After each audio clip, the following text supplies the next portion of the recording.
And we're back. Remember that Russian that died in the last episode? Well, there's more Russians afoot, so Tarzan's got his work cut out for him.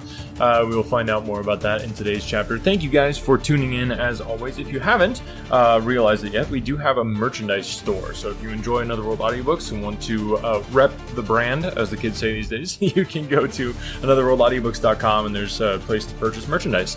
Got some really cool shirts with the Another World Audiobooks logo, and there's a bunch of other designs too that were all hand-drawn by yours truly, so check that out if you're interested at all. I really appreciate it. Every dollar goes to support the podcast and help me continue to bring you awesome audiobooks, and the shirts are really cool, so win-win. Thanks guys for listening, and without further ado, let's jump right into the next chapter, The Beasts of Tarzan. Chapter 18. Paulvitch Plots Revenge. As Jane and Tarzan stood upon the vessel's deck, recounting to one another the details of the various adventures through which each had passed since they had parted in their London home, there glared at them from beneath scowling brows a hidden watcher upon the shore. Through the man's brain passed plan after plan whereby he might thwart the escape of the Englishman and his wife, for so long as the vital spark remained within the vindictive brain of Alexander Paulvitch. None who had aroused the enmity of the Russian might be entirely safe. Plan after plan he formed, only to discard each either as impracticable or unworthy of the vengeance his wrongs demand. So warped by faulty reasoning was the criminal mind of Rokov's lieutenant that he could not grasp the real truth of that which lay between himself and the ape-man, and see that always the fault had been not with the English lord, but with himself and his confederate. And at the rejection of each new scheme, Paulvitch arrived always at the same conclusion, that he could accomplish naught while half the breadth of the Ugombi separated him from the object of his hatred. But how was he to span the crocodile-infested waters? There was no canoe nearer than the Musula village, and Paulvitch was none too sure that the Kincaid would still be at anchor in the river when he returned, should he take the time to traverse the jungle to the distant village and return with a canoe. Yet there was no other way, and so convinced that thus alone might he hope to reach his prey, Paulvitch, with a parting scowl at the two figures upon the Kincaid's deck, turned away from the river. Hastening through the dense jungle, his mind centered upon his one fetish, revenge. The Russian forgot even his terror of the savage world through which he moved. Baffled and beaten at every turn of fortune's wheel, reacted upon time after time by his own malign plotting, the principal victim of his own criminality, Paulvitch was yet so blind as to imagine that his greatest happiness lay in a continuation of the plottings and schemings which had ever brought him and Rokov to disaster, and the latter finally to a hideous death. As the Russians stumbled on through the jungle toward the Mosula village, there presently crystallized within his brain a plan which seemed more feasible than any that he had yet considered. He would come by night to the side of the Kincaid, and once aboard, would search out the members of the ship's original crew who had survived the terrors of this frightful expedition, and enlist them in an attempt to wrest the vessel from Tarzan and his beasts. In the cabin were arms and ammunition, and hidden in a secret receptacle in the cabin table was one of those infernal machines, the construction of which had occupied much of Paulvitch's spare time when he had stood high in the confidence of the nihilists of his native land. That was before he had sold them out for immunity and gold to the police of Petrograd. Paulvitch winced as he recalled the denunciation of him that had fallen from the lips of one of his former comrades, ere the poor devil expiated his political sins at the end of a hempen rope. But the infernal machine was the thing to think of now. He could do much with it if he could but get his hands upon it. Within the little hardwood case hidden in the cabin table rested sufficient potential destructiveness to wipe out in the fraction of a second every enemy aboard the Kincaid. Paulvitch licked his lips in anticipatory joy, and urged his tired legs to greater speed that he might not be too late to the ship's anchorage to carry out his designs. All depended, of course, upon when the Kincaid departed. The Russian realized that nothing could be accomplished beneath the light of day. Darkness must shroud his approach to the ship's side, for should he be sighted by Tarzan or Lady Greystoke, he would have no chance to board the vessel.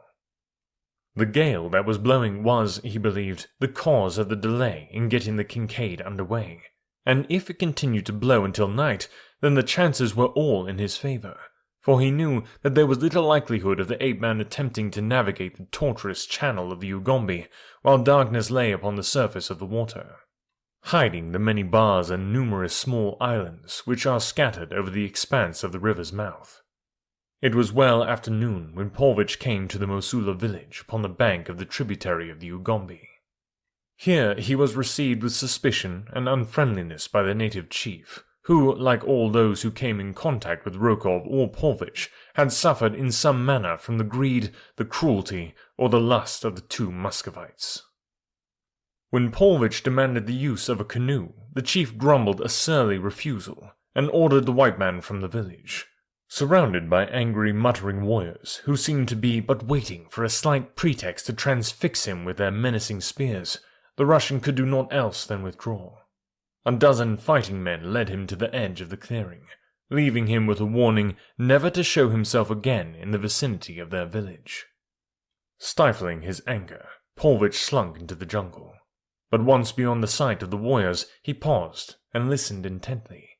He could hear the voices of his escort as the men returned to the village, and when he was sure they were not following him, he wormed his way through the bushes to the edge of the river, still determined some way to obtain a canoe. Life itself depended upon his reaching the Kincaid, and enlisting the survivors of the ship's crew in his service, for to be abandoned here amidst the dangers of the African jungle where he had won the enmity of the natives was, he well knew, practically equivalent to a sentence of death. A desire for revenge acted as an almost equally powerful incentive to spur him into the face of danger to accomplish his design, so that it was a desperate man who lay hidden in the foliage beside the little river, searching with eager eyes for some sign of a small canoe which might be easily handled by a single paddle. Nor had the Russian long to wait before one of the awkward little skiffs which the Mosula fashioned came in sight upon the bosom of the river. A youth was paddling lazily out into the midstream from a point beside the village. When he reached the channel, he allowed the sluggish current to carry him slowly along, while he lolled indolently in the bottom of his crude canoe.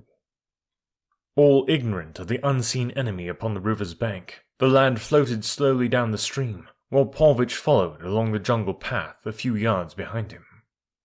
A mile below the village, the black boy dipped his paddle into the water and forced his skiff toward the bank. Paulvitch, elevated by the chance which had drawn the youth to the same side of the river as that along which he followed, rather than to the opposite side, where he would have been beyond the stalker's reach, hid in the brush close beside the point at which it was evident the skiff would touch the bank of the slow-moving stream, which seemed jealous of each fleeting instant which drew it nearer to the broad and muddy Ugambi, where it must forever lose its identity in the larger stream that would presently cast its water into the great ocean. Equally indolent were the motions of the Mosula youth as he drew his skiff beneath an overhanging limb of a great tree that leaned down to implant a farewell kiss upon the bosom of the departing water, caressing with green fronds the soft breast of his languorous love. And, snake-like, amidst the concealing foliage, lay the malevolent Roos. Cruel, shifty eyes gloated upon the outlines of the coveted canoe, and measured the stature of its owner, while the crafty brain weighed the chances of the white man should physical encounter with the black become necessary. Only direct necessity could drive Alexander Paulvitch to personal conflict, but it was indeed dire necessity which goaded him on to action now. There was time.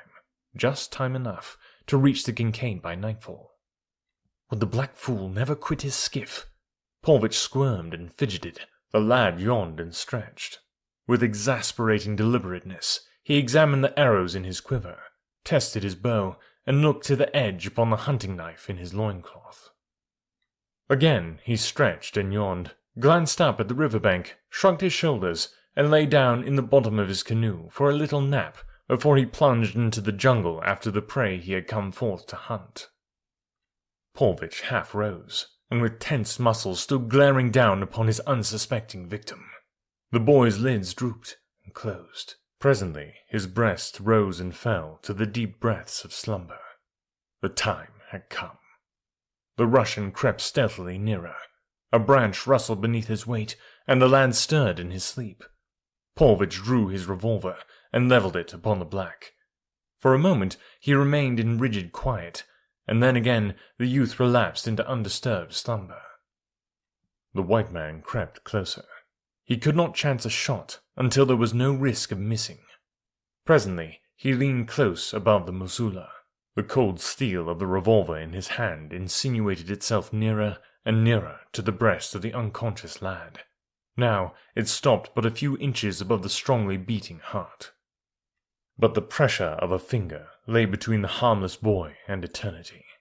The soft bloom of youth still lay upon the brown cheek, a smile half parted the beardless lips. Did any qualm of conscience put its disquieting finger of reproach at the murderer? To all such was Alexander Paulvitch immune. A sneer curled his bearded lip as his forefinger closed upon the trigger of his revolver. There was a loud report. A little hole appeared above the heart of the sleeping boy. A little hole about which lay a blackened rim of powder-burned flesh. The youthful body half rose to a sitting posture. The smiling lips tensed to the nervous shock of a momentary agony which the conscious mind never apprehended.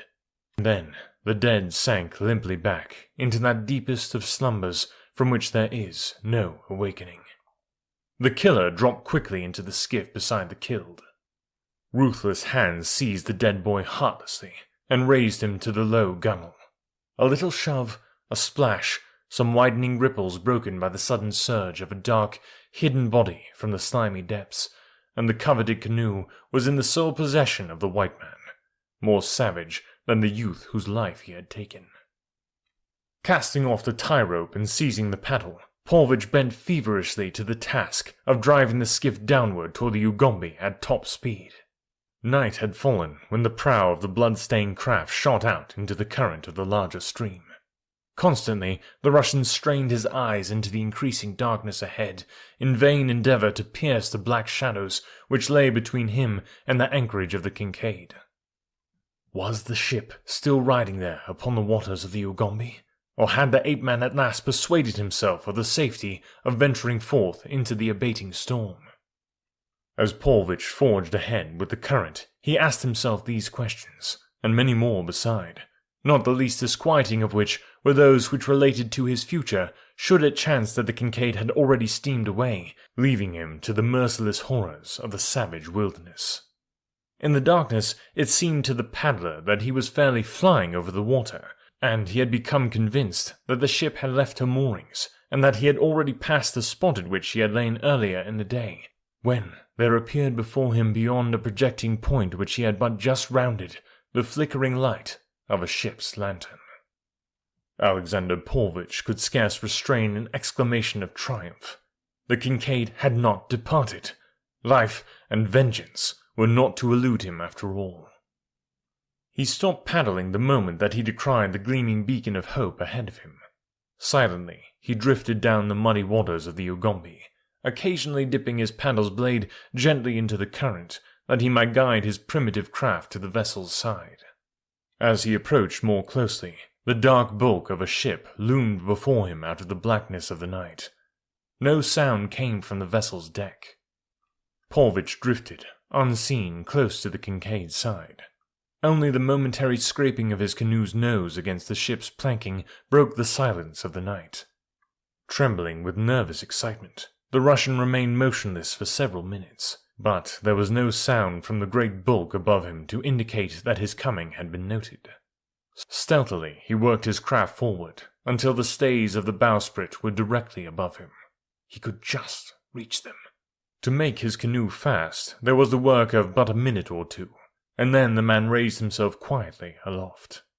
A moment later he dropped softly to the deck. Thoughts of the hideous pack which tenanted the ship induced cold tremors along the spine of the cowardly prowler, but life itself depended on the success of his venture, and so he was enabled to steel himself to the frightful chances which lay before him. No sound or sign of watch appeared upon the ship's deck. Paulvitch crept stealthily toward the forecastle. All was silence. The hatch was raised, and as the man peered downward, he saw one of the Kincaid's crew reading by the light of a smoky lantern, depending from the ceiling of the crew's quarters. Polvich knew the man well, a surly cutthroat, upon whom he figured strongly in the carrying out of the plan which he had conceived. Gently, the Roos lowered himself through the aperture to the rounds of the ladder which led into the forecastle.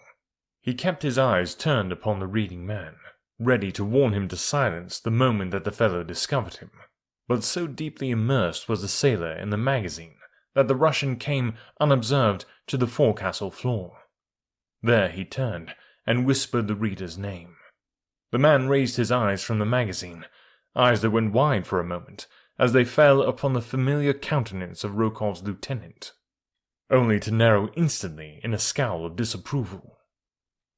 "The devil!" he ejaculated. "Where did you come from? We all thought you were done for, and gone where you ought to have gone a long time ago. His lordship will be mighty pleased to see you." Polvich crossed to the sailor's side. A friendly smile lay on the Russian's lips, and his right hand was extended in greeting, as though the other might have been a dear and long-lost friend. The sailor ignored the proffered hand, nor did he return the other's smile. "I've come to help you," explained Polvich. "I am going to help you get rid of the Englishman and his peace. Then there will be no danger from the law when we get back to civilization. We can sneak in on them while they sleep. That is Greystoke, his wife, and that black scoundrel Mugombi. Afterward, it will be a simple matter to clean up the beasts. Where are they?" "They're below," replied the sailor. "But just let me tell you something, Polvich. You haven't got no more show to turn us men against the Englishman than nothing. We had all we wanted of you and that other beast. He's dead, and if I don't miss my guess, a whole lot of you'll be dead too before long. You two treated us like dogs, and if you think we got any love for you, you better forget it." "You mean to say that you're going to turn against me?" demanded Polvich.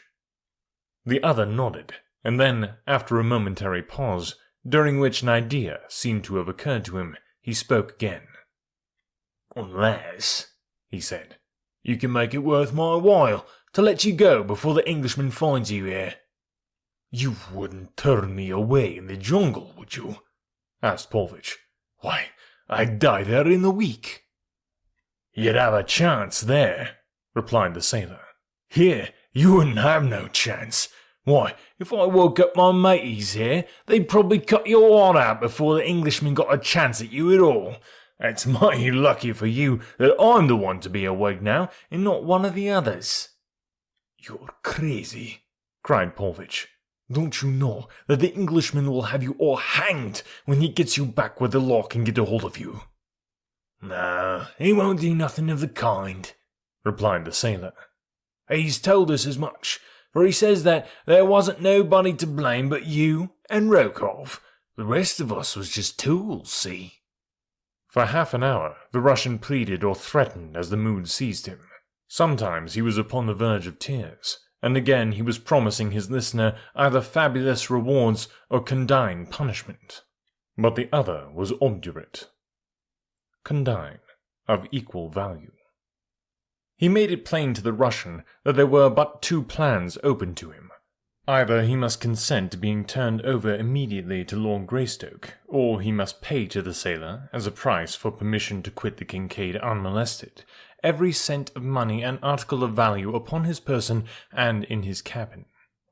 "And you'll have to make up your mind mighty quick," growled the man, "for I want to turn in. Come now, choose. His lordship or the jungle?" "You'll be sorry for this," grumbled the Russian. "Shut up," admonished the sailor. "If you get funny, I may change my mind and keep you here, after all." Now, Polvich had no intention of permitting himself to fall into the hands of Tarzan of the Apes, if he could possibly avoid it. And while the terrors of the jungle appalled him, they were, to his mind, infinitely preferable to the certain death which he knew he merited, and for which he might look at the hands of the ape-man. "Is anyone sleeping in my cabin?" he asked. The sailor shook his head. "No," he said. "Lord and Lady Greystoke have the captain's cabin. The mate is in his own, and there ain't no one in yours." "I'll go and get my valuables for you," said Paulvitch. "I'll go with you, to see that you don't try any funny business," said the sailor, and he followed the Russian up the ladder to the deck. At the cabin entrance, the sailor halted to watch, permitting Paulvitch to go alone to his cabin. Here he gathered together his few belongings that were to buy him the uncertain safety of escape, and as he stood for a moment beside the little table on which he had piled them, he searched his brain for some feasible plan, either to ensure his safety or to bring revenge upon his enemies. And presently, as he thought, there recurred to his memory the little black box which lay hidden in a secret receptacle beneath a false top upon the table where his hand rested. The Russian's face lighted to a sinister gleam of malevolent satisfaction as he stooped and felt beneath the tabletop. A moment later, he withdrew from its hiding place the thing he sought. He had lighted the lantern swinging from the beams overhead, that he might see to collect his belongings, and now he held the black box well in the rays of the lamplight, while he fingered at the clasp that fastened its lid. The lifted cover revealed 2 compartments within the box. In one was a mechanism which resembled the works of a small clock. There also was a little battery of 2 dry cells. A wire ran from the clockwork to one of the poles of the battery, and from the other pole through the partition into the other compartment, a second wire returning directly to the clockwork. Whatever lay within the second compartment was not visible, for a cover lay over it, and appeared to be sealed in place by asphaltum. In the bottom of the box, beside the clockwork, lay a key, and this Paulvitch now withdrew and fitted to the winding stem. Gently he turned the key, muffling the noise of the winding operation by throwing a couple of articles of clothing over the box. All the time he listened intently for any sound which might indicate that the sailor or another were approaching his cabin, but none came to interrupt his work. When the winding was completed, the Russian set a pointer upon a small dial at the side of the clockwork. Then he replaced the cover upon the black box, and returned the entire machine to its hiding place in the table. A sinister smile curled the man's bearded lips as he gathered up his valuables, blew out the lamp, and stepped from his cabin to the side of the waiting sailor. "Here are my things," said the Russian. "Now, let me go." "I'll first take a look in your pockets," replied the sailor. "You might have overlooked some trifling thing that won't be of no use to you in the jungle, but that'll come in mighty handy to a poor sailor man in London. Just as I feared," he ejaculated an instant later, as he withdrew a roll of banknotes from Paulvitch's inside coat pocket. The Russian scowled, muttering an imprecation, but nothing could be gained by argument, and so he did his best to reconcile himself to his loss in the knowledge that the sailor would never reach London to enjoy the fruits of his thievery. It was with difficulty that Paulvitch restrained a consuming desire to taunt the man with a suggestion of the fate that would presently overtake him and the other members of the Kincaid's company. But fearing to arouse the fellow's suspicions, he crossed the deck and lowered himself in silence into his canoe. A minute or 2 later, he was paddling toward the shore to be swallowed up in the darkness of the jungle night, and the terrors of a hideous existence from which, could he have had even a slight foreknowledge of what awaited him in the long years to come, he would have fled to the certain death of the open sea rather than endure it. The sailor, having made sure that Paulvitch had departed, returned to the forecastle, where he hid away his booty and turned into his bunk, while in the cabin that belonged to the Russian there ticked on and on, through the silences of the night, the little mechanism in the small black box, which held for the unconscious sleepers of the ill-starred Kincaid the coming vengeance of the thwarted Russian. Oh boy, something big is coming here. We are getting close to the end of this audiobook. I can't believe it. Another audiobook almost in the books, as they say. I think that's what they say. 3 more chapters. So 3 more weeks, and we'll be moving on to a new audiobook. So if you have any suggestions, I would love to hear from you, what you would like to hear next. And do note that often I will be able to wrap up the book and start actually selling the full version of the audiobook. So if you don't want to wait for the next episode to come out, you can go ahead and purchase it a lot of the time. Not all the time, but it's worth checking. So go to anotherworldaudiobooks.com, and you can request a free audiobook there, or you can purchase them as well, which also goes to support the podcast. So thanks, guys, for listening, and we will catch you next week.